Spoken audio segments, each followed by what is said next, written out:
주 안에서 축복합니다. 할렐루야. 네.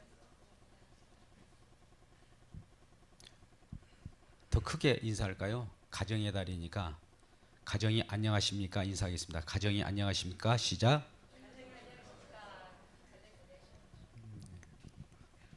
안녕 못하신 분들이 몇 분 계시는 것 같아요. 오늘 말씀을 듣고 가정이 회복되고 안정된 그런 가정 되기를 주의 이름으로 축복합니다. 오늘은 특별히 또 스승의 날이기도 하죠. 우리를 가르쳐주고 어떤 그 길을 지시했던 그러한 스승들이 있지 않습니까? 초등학교 때부터 중학교, 고등학교, 대학교에 이르기까지 지도하신 선생님들을 생각하고 선생님들도 궁극적으로 하나님의 말씀을 받고 하나님께 받은 말씀을 가르치는 것이 가장 큰 것입니다. 최고의 스승은 그래서 말씀입니다. 말씀은 하나님이시죠. 하나님이 우리의 스승이라는 것이죠.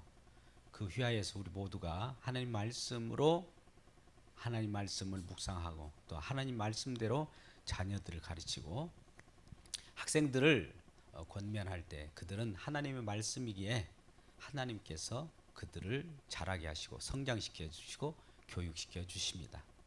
우리 임무대로 우리 생각과 내 욕심으로 자녀를 가르치게 되면 자녀를 통하여 내가 얻고자 하는 무엇이 있을 겁니다. 그것 때문에 자녀들을 노엽게 하는 경우가 많이 있죠. 그러나 우리 주님께서는 우리에게 주시는 말씀은 말씀 자체가 양육이요 생명이요 자람입니다. 그래서 오직 주님께 의탁할 때 주님은 어디에 있든지 우리 자녀들을 안전하게 보살펴 주시고 보호하시고 또 건강도 지켜주시고 무럭무럭 자라게 성장시켜 주십니다. 이러한 가정날 때에도 주님 앞에 기회에 따라서 나올 수 있는 그런 길을 열어주시는 저와 여러분 되시기를 주 여러분 축복합니다. 여러분 현대 교회에 있어서 우리는 무엇으로 즐거움을 찾고 있습니까? 어떤 내용으로 기뻐하고 있죠? 우리 상상을 해보자고요. 무엇 때문에 우리가 기뻐합니까? 무엇 때문에 우리가 즐거워하지요? 예, 그것이 우리의 주변에 있는 편리함입니까? 아니면 예수 그리스도입니까? 우리는 예수 그리스도로 기뻐할 줄 알아야 믿음의 사람입니다. 우리는 기뻐할 것으로 기뻐하지 않고 오히려 이상한 것으로 기뻐합니다. 십자가의 은혜의 귀함을 알지 못하기에 사도가 배설물로 여겼던 세상 지혜 또 썩어질 세상 것 이런 것들로 우리의 기쁨을 채우려고 해요. 그러나 그것으로 기쁨을 우리가 가져다 주지 않는 것입니다. 예수 그리스도를 말하면서 온통 자신의 삶에 관심을 가지고 있어요. 예수 그리스도로 기뻐해야 되는데 예수 그리스도를 말합니다. 예수님을 말해요. 하나님을 말합니다. 그러면서도 말은 그렇게 하나 자기 기쁨은 예수께 구하는 것이 아니라 세상 것으로 구해요. 썩어질 것으로 구해요. 이러한 어리석은 우리들이지 않습니까? 기뻐할 것으로 기뻐하지 못한다는 것이 현대 교회의 믿음의 현실입니다. 우리는 그리스도인이 되어서 고난을 받게 되는데 고난을 피하고 싶은 생각이 있지 않습니까?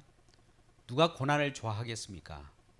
그런데 하나님께서는 우리들에게 주어진 고난을 통하여 더 좋은 것으로 더 나은 것으로 더 큰 영광으로 인도하기 위한 길인 것이죠.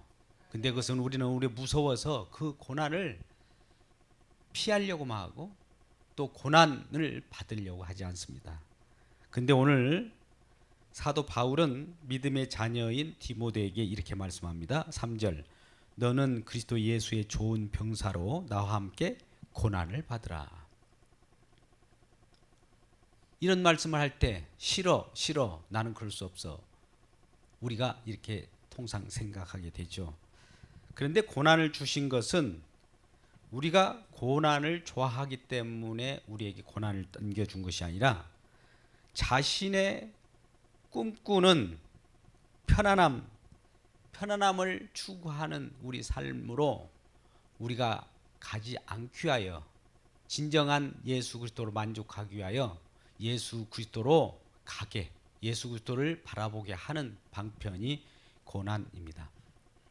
우리는 로마서 8장 18절에도 생각하건대 현재의 고난은 장차 우리에게 다가올 영광과 좋게 비교할 수 없도다. 앞으로 나타날 큰 영광, 앞으로 나타날 큰 기쁨을 주기 위하여 고난을 먼저 저와 여러분에게 깔아놓는다는 거예요. 이러한 총명이 있기를 주의 이름으로 축복합니다. 그래서 17절 말씀, 내가 말하는 것을 생각해 보라. 주께서 범사에 내게 총명을 주시리라. 고난이 유익이고, 고난이 하나님의 지혜고, 고난을 통하여 큰 영광을, 큰 기쁨을 주기 위한 하나님이 우리에게 향한 그러한 뜻이고 사랑인데, 우리는 지레 겁을 먹어버립니다. 이러한 고난이 우리에게 닥쳐올 때 두려워하지 마십시오. 고난이 있다고 해서 하나님이 죽어 계십니까? 고난이 있다고 해서 하나님은 활동하지 않습니까? 고난이 있다고 해서 하나님은 주무시고 계십니까? 아닙니다. 고난 속에서 하나님이 우리와 함께 일하고 계십니다. 사도 바울은 지금 감옥에 갇혀 있는 신세예요. 감옥에 매여 있는 신세예요. 이건 고난입니다. 그럼에도 불구하고 하나님의 말씀은 매이지 않습니다.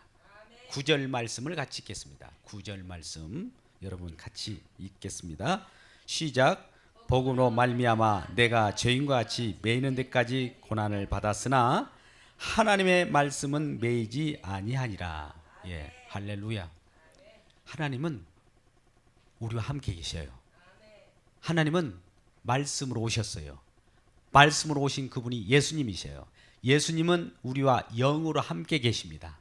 그분이 우리가 고난 받을 때 함께 고난을 받기 때문에 우리의 고난은 하나님께서 익히 알고 있고, 그 고난을 통하여 큰 영광과 큰 면류관을 예비하시고 고난을 당하게 한다는 것입니다. 근데 그 고난을 우리가 극복할 수 없는 것이 아니라 하나님의 은혜 가운데서 이 모든 것들이 승리할 수 있다라고 말씀합니다. 1절 말씀에 내 아들아 그러므로 너는 그리스도 예수 안에 있는 은혜 가운데서 강하여라. 그리스도 예수 안에서 주시는 하나님의 은혜가 있습니다. 그 은혜로 강하게 담대하게 고난 가운데 승리하는 마음 가운데 서 있으라는 것이죠. 그것이 바로 충성된 사람이라고 합니다. 충성이라고 하는 내용이 뭘까요? 하나님께서 하라고 할 때 하고 멈추라 할 때 멈추고 하나님의 말씀의 내용 속에서 살아가는 것을 말합니다. 그런데 바울 사도는 믿음의 아들 지금 디모데에게 편지를 쓴 겁니다. 저는 어제 아내에게 편지를 썼습니다. 아버지 학교에서. 여러분들도 편지를 쓰길 주의 이름으로 축복합니다. 근데 그 속에는 복음이 들어있으면 좋습니다. 사도 바울이 지금 죽기 전에 로마 감옥에 있는 상황 속에서 감옥에 매여 있으면서 디모데라고 하는 믿음의 아들에게 편지를 쓰는 거예요. 디모데는 지금 어디 있습니까? 에베소라고 하는 그 곳에서 복음을 전하고 있습니다. 그때 디모데에게 전달하는 복음의 메시지가 오늘 편지로서 나타나는데 2절에 내가 많은 증인 앞에서 내게 들은 바를 충성된 사람들에게 부탁하라. 그들이 또 다른 사람들을 가르칠 수 있으리라. 이렇게 말씀합니다. 하나님의 말씀을 받은 자가 또 다른 사람을 가르쳐야 되는 거예요. 하나님 말씀은 멈춰 있을 수가 없어요. 복음은 그 자리에 있을 수 없습니다. 복음을 받으면, 복음을 받은 자는 그 마음의 심장이 뜨거워서 말하지 않고서는 못 beg입니다. 예레미야가 그 마음이 뜨거워서 전 불일 듯 하여 말하지 않으면 죽을 것 같아서 말씀을 외쳤던 것입니다. 그런데 그가 외쳤던 말씀을 듣는 모든 자들은 그에게 돌을 던졌습니다. 우리는 복음을 가지고 있으면 그 복음이 불일 듯 일어나서 누구에라도 생명의 말씀으로 예수 믿으세요, 십자가를 바라보십시오 라고 권면할 때 어떤 사람은 생명을 얻고 기쁨으로 주 앞에 오는 자가 있는가 하면 나 그런 거 싫어. 왜 나에게 그런 걸 권하는 거야? 나는 나의 삶, 나의 편리함, 세상 썩어질 것이 더 중요해 라고 하면서 흥 하고 돌아가 버리는 자들이 많이 있다는 거죠. 그래서 오늘 그러한 내용들을 가지고 복음으로 네가 복음을 받았으면 또 다른 사람들에게 복음을 전하라는 것이죠. 그를 위하여 예수 그리스도의 좋은 병사로 뽑혔다는 겁니다. 디모데도 예수 그리스도의 좋은 병사로 뽑혔지만 믿는 모든 사람들이 좋은 군사라는 거예요. 좋은 병사라는 겁니다. 그래서 오늘 말씀의 제목이 예수의 좋은 병사입니다. 3절 너는 그리스도 예수의 좋은 병사로 나와 함께 고난을 받으라. 그런데 이 예수의 좋은 병사는 비유로 4절 5절 세 가지로 나옵니다. 병사로 복무하는 자, 두 번째는 경계하는 자, 세 번째는 수고하는 농부라고 하는 세 차원에서 강조하고 있는 모습을 봅니다. 예수 그리스도의 좋은 병사는 이와 같다는 것이죠. 첫 번째 특징이 4절입니다. 4절을 같이 읽겠습니다. 시작. 병사로 복무하는 자는 자기 생활에 얽매이는 자가 하나도 없나니 이는 병사로 모집한 자를 기쁘게 하려 함이라. 예. 그리스도의 예수의 좋은 병사로 나타날 병사로 복무한 자는 자기 생활에 얽매여서는 안 된다는 거죠. 여러분 예수 그리스도를 믿는 지체들이요 그리스도로 만족하십니까? 아니면 자기 생활에 얽매여 있습니까? 오늘 또 이것 저것 해결할 것들이 많아서 가정에 있는 여러 고지서를 해결하려고 생활에 매여 있는 분이 많이 있겠죠. 그러나 병사로 뽑힌 자는 자기 생활에 얽매일 수 없어요. 우리 자녀들 혹은 우리 형제들 중에 군대에 간 그런 분들이 있을 거예요. 현재 자녀분들이 군대에 가신 분들이 있죠. 그들이 병사로 뽑혀서 군에 입대한 거예요. 근데 군대에 입대했는데 다시 군에 있지 않고 가끔 나와서 자기 생활을 한다고 나와버린다든지 탈영한다든지 그렇게 될 경우 어떤 일이 벌어지겠습니까? 군대로 모집한 국가가 요구하는 그 뜻을 받들어야 군인인 것이죠. 그들에게는 군인 정신이 투철할 것입니다. 국가의 부름을 받은 자로서 국가의 국방의 의무를 지고 안보를 책임질 그런 일들을 하게 되어 있다는 거죠. 그런 자들이 국방의 의무를 수행하지 않고 밖으로 나와서 자기가 하고 싶은 취미생활을 한다든지 또 어떤 매여있는 일거리를 찾아 돌아다니는지 이런 일이 있을 수 있겠습니까? 마찬가지로 그리스도의 예수의 좋은 병사는 이와 같이 병사로 복무하는 자인데 자기 생활에 얽매이지 않는 자라는 것이죠. 왜냐하면 병사로 모집한 자를 기쁘게 하라 하는 것이죠. 병사로 모집한 자가 누구일까요? 예수 그리스도입니다. 우리 주님께서는 우리를 부르시고 의롭다 하시고 우리를 아들로 또 영광으로 인도하시는 그분이기 때문입니다. 우리를 부르실 뿐만 아니라 하나님의 의의 일꾼, 복음의 일꾼으로 세워서 하나님이 뜻하고자 하시는 일을 하기 때문입니다. 그런데 우리는 가끔가다 병사로 뽑힘을 알면서도 가끔 내 삶, 내 생각에 얽매이는 경우가 많이 있더라는 것이죠. 그럴 때 우리는 온통 내 삶에 매여서 하나님의 복음을 멸시하고 나 자신만 위하여 살아가는 경우가 많이 있는 것입니다. 그래서 믿음은 먹고 사는 문제가 아닙니다.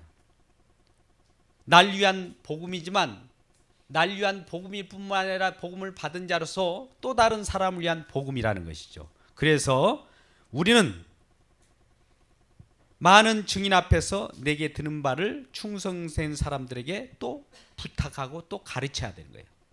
내가 충성된 종이었으면 또 다른 사람에게 가르쳐서 이 복음이 그들도 또 충성된 증인을 만들어내야 하는 것이 우리가 진정으로 병사로 복무하는 자의 내용인 것이죠. 오늘날 그런데 이러한 일을 하는 데 있어서 복음을 가리는 회방꾼들이 많아요. 여러분, 복음은 진리입니다. 진리는 예수 그리스도예요. 진리가 우리를 자유케 합니다. 진리로부터 우리는 편안함을 누릴 수 있습니다. 세상으로부터 해방을 받았어요. 근데 세상으로부터 해방을 받은 우리가 오히려 해방받은 자로서 하나님께 영광을 돌리기보다도 회방꾼으로 하나님께 대적하는 일들이 많이 있는 것입니다. 그래서 이러한 날 위한 복음에 멈추지 않고 다른 사람을 위한 복음으로 또 전달해야 되는 것이 2절 말씀에 말씀하고 있는 내용들입니다. 두 번째, 경계하는 자. 하나님의 좋은 군사, 예수 그리스도의 군사로 뽑힌 자는 경계하는 자가 법대로 하듯이 해야 됩니다. 경계에는 규칙이 있어요. 그 규칙대로 해야 돼요. 하나님의 뜻이라고 합니다. 하나님의 뜻대로 모집된 병사는 하나님의 뜻대로 그 일을 해야지 자기 멋대로 이건 하나님의 뜻일 거야. 자기 뜻을 가지고 하나님의 뜻을 수정시키려고 해. 가끔 가다가 우리는 내가 좋은 것은 하나님께서 좋아하실 거야 라고 이렇게 짐작하고 하나님께 갖다 바칩니다. 근데 하나님이 싫어하시거든요. 그러면 왜 싫어하십니까? 하나님 그 싫어하신 그 마음을 거두어 주세요. 하나님 내 말에 순종해야 됩니다. 거꾸로 이렇게 되는 경우가 많아요. 근데 여러분, 이러한 아무리 충성된 종이라 할지라도 하나님의 뜻, 하나님의 규정, 하나님의 법대로 하지 아니하면 그 경기는 반칙입니다.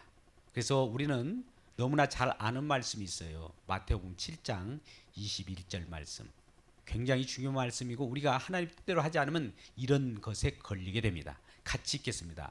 마태복음 7장 21절 말씀 시작. 나더러 주여 주여 하는 자마다 천국에 들어갈 것이 아니요 다만 하늘에 계신 내 아버지의 뜻대로 행하는 자라야 들어가리라. 뭐라고 했어요 방금?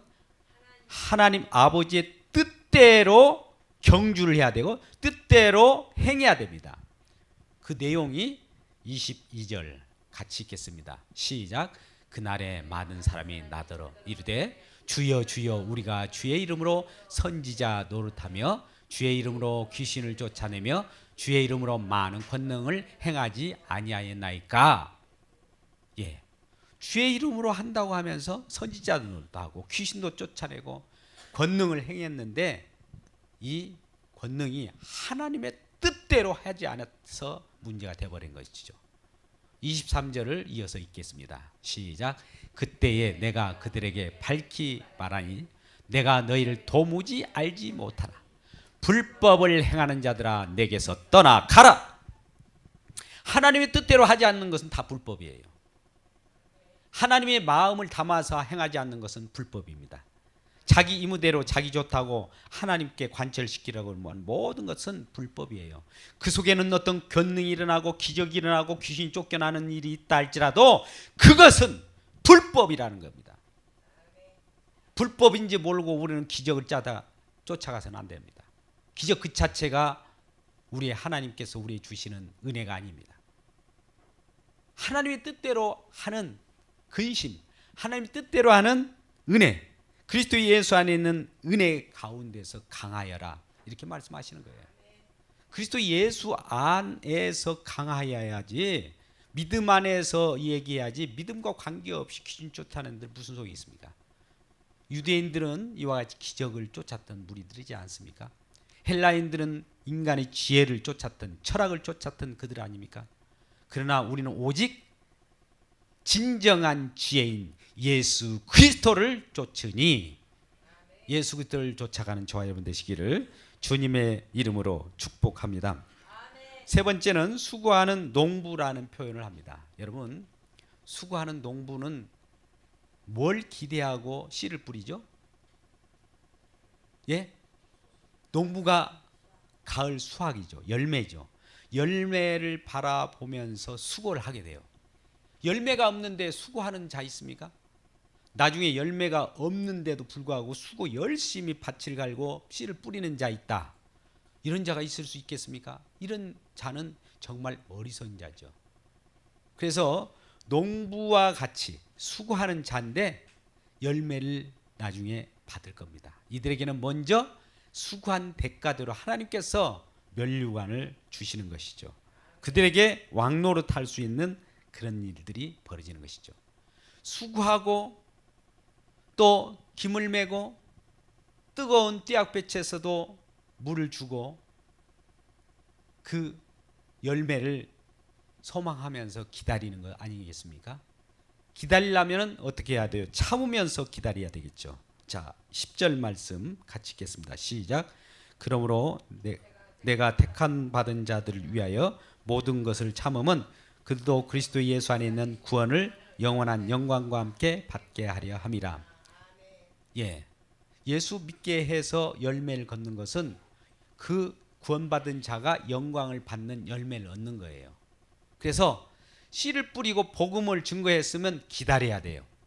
수고해야 돼요. 그들을 양육해야 해요. 권면해야 돼요. 때에 따라서는 격려해야 됩니다. 복음을 받은 자가 복음을 전하는 자에게 대적할 수도 있어요. 그럼에도 불구하고 기다리라, 참으라 이렇게 말씀합니다. 12절 그래서 참으면 어떤 일이 있을까요? 참으면 12절 같이 읽겠습니다. 시작. 참으면 또한 함께 왕노릇할 것이요 우리가 주를 부인하면 주도 우리를 부인할 것이라. 복음을 받고 또 복음을 증거하다가 핍박을 받다 보니까 이제 이런 일을 안 해야 되겠다. 어려우니까 주도 멀리 떠나버리고 그렇게 되면 안 된다는 것이죠.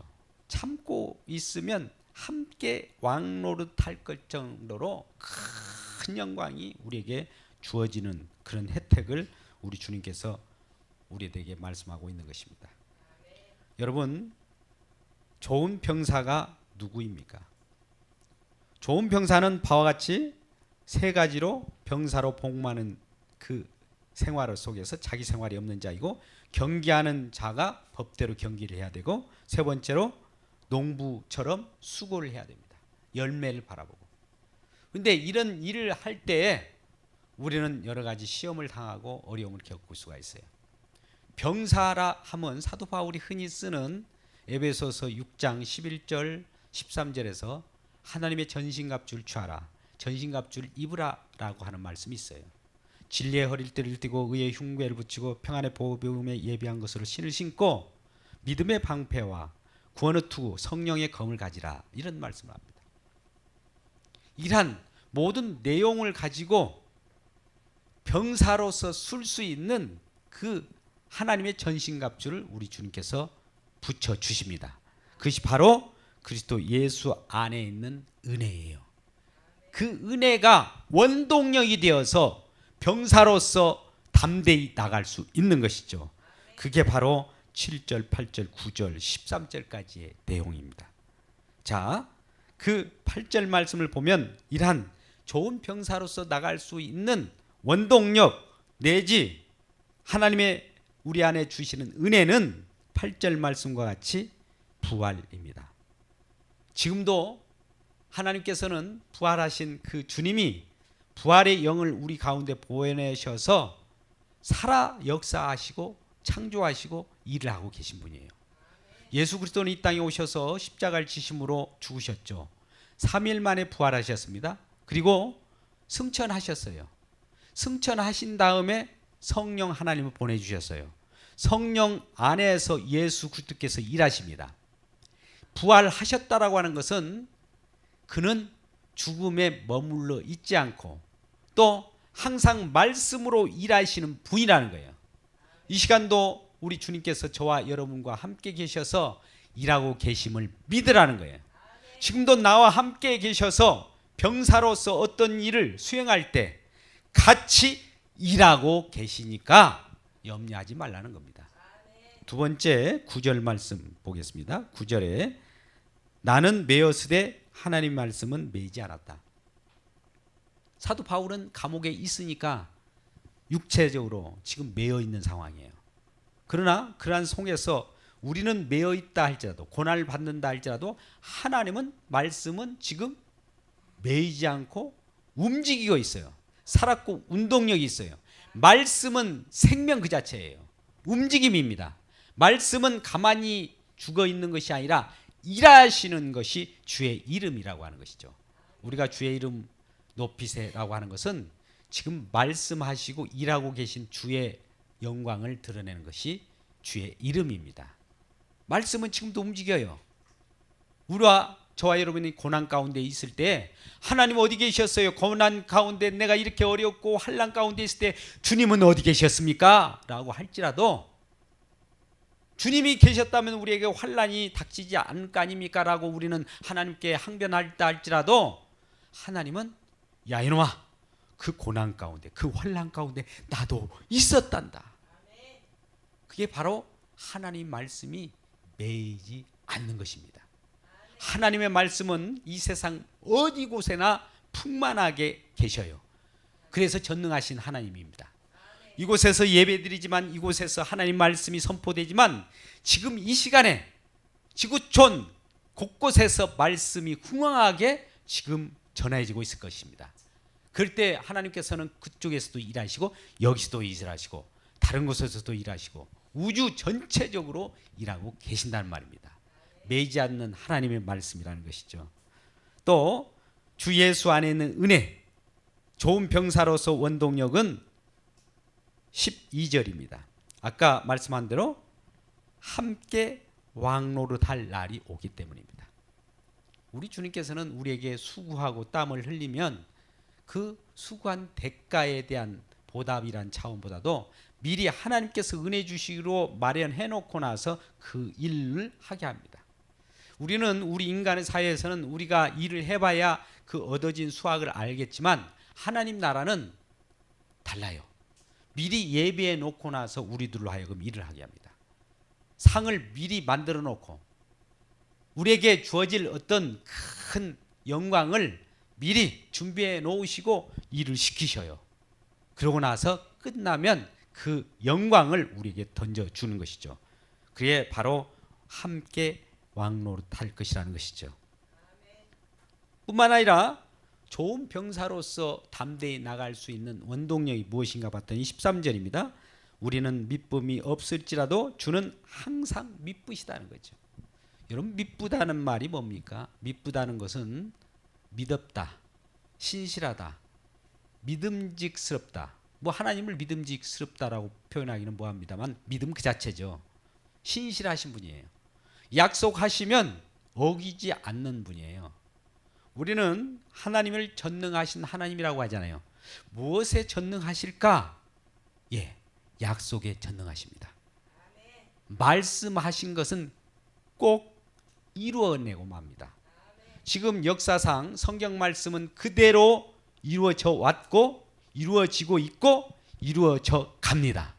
하나님의 말씀은 그대로 이루어져요. 말씀에 신실하시고 말씀하신 그 약속을 온전히 수행해 내시는 분이시기 때문입니다. 지금도 그래서 그 말씀대로 하나님은 일하고 계셔요. 그 말씀을 시행하시는 그 하나님은 미쁘시고 신실하신 분이기 때문에 우리가 허투루 어떤 말씀을 하시고 그런 분이 아니라는 거죠. 우리에게 상을 주시겠다 하면 상을 주실 것이고 우리의 영광 가운데 우리를 앉히겠다 하면 앉히실 것이고 우리를 생명을 주시겠다 하면 생명을 주시는 그분이기 때문에 이러한 하나님께서 뒤에 백그라운드가 되어서 계시기 때문에 우리는 그리스도의 좋은 군사로 달려갈 수 있다는 겁니다. 그러니 우리는 절망하지 말고 하나님께서 주시는 그 은혜를 따라서 좋은 병사로 하나님 앞에 나아가며 주님께서 원하신 뜻대로 행하는 모든 신실한 종들이 되어야 할 것입니다. 말씀의 결론을 맺습니다. 오늘 말씀 가운데 주시는 하나님의 은혜는 예수 안에 있는 은혜 가운데 우리가 강하여져야 되는데 강하여질 때 좋은 군사가 됩니다. 충성된 종입니다. 충성된 종은 군사로 부르신 그 분을 기쁘게 하기 때문에 자기 생활에 얽매이지 않습니다. 또 이러한 자들은 하나님께서 주시는 규칙인 하나님의 뜻대로 행해야 됩니다. 하나님께서 가라면 가고 멈추라면 멈춰야 됩니다. 하나님의 마음으로 사역을 행해야 됩니다. 또 이는 농부처럼 수고하며 장차 올 영광을 기다리고 있어야 됩니다. 그 영광은 좋기 현재의 고난과 비교할 수 없을 만큼 큰 것이기 때문에 눈물로 씨를 뿌릴지라도 기쁨으로 단을 거두는 일이 벌어질 것입니다. 이러한 자들이 진정한 하나님의 좋은 군사, 예수 그리스도의 좋은 군사입니다. 이 말씀을 듣는 저와 여러분이 이 모든 말씀 속에서 우리에게 주시는 예수 그리스도의 좋은 군사가 다 되기를 주님의 이름으로 축복합니다.